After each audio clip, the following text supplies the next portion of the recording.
তোমাকে যখন পেয়েছিলাম তখন সালটা ছিল 2023। তখন আমার মনে হয়েছিল আমি সেই শখের নারীর জন্য অপেক্ষায় ছিলাম, হয়তো তাকেই পেয়ে গেলাম। ওহে শখের নারী, তোমাকে আমি যতটা যত্ন সহকারে ভালোবেসেছি, আমার আম্মুকেও ততটা যত্ন সহকারে ভালোবাসেনি। পুরুষ চায় তার শখের নারী তাকে যত্ন সহকারে ভালোবাসুক, তাকে বুঝুক, তাকে সম্মান করুক। সব ছেড়েছিলাম তোমার জন্য, পরিবারের সাথে লড়েছিলাম, আমি পেয়েছিলাম, তারপর হারিয়ে ফেললাম।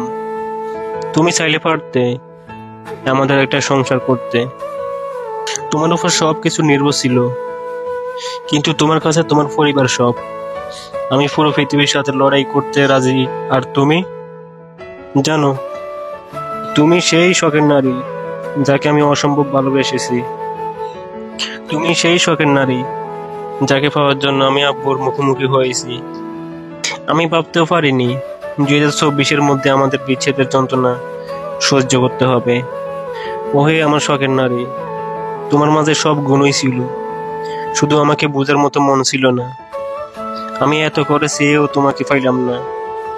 তোমার সাথে কাটানো স্মৃতি মুহূর্তগুলো এইসব বুকে কবজ দিয়ে রাখছি যে কতবার, তার হিসেব আমার জানা নাই। তোমার মনে আছে আমাদের দেখা করা প্রতিটা দিনগুলোর কথা? তোমাকে মনে করার ভয়ে থাকি, তোমাকে মনে করার ভয়ে আমি অলস ছেলেটাও এখন ঘরের সব কাজে ব্যস্ত থাকি। দিন শেষে আমি ব্যর্থ। তুমি জানো, যখন আমি ক্লান্ত হয়ে ঘুমিয়ে পড়ি, হঠাৎ ঘুম ভাঙলে তোমার কথা মনে পড়ে। তখন মোবাইলটা চেক করে দেখি কোনো মেসেজ কল নাই, সেই ব্লক লিস্টে এখন আমি। কই গেল এত খোঁজ খবর নেওয়া মানুষটা? এসব মনে হইলে বুকের ভিতরে হাহাকার করে ওঠে। বিশ্বাস করো, তখন আর ঘুমাতে পারি না, চোখের পাশ দিয়ে গড়াইয়ে পানি পড়তে থাকে।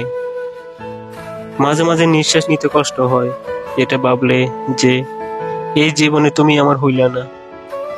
তোমাকে না পাওয়ার ব্যথা বুকের মধ্যে সারা জীবন রাখতে হবে।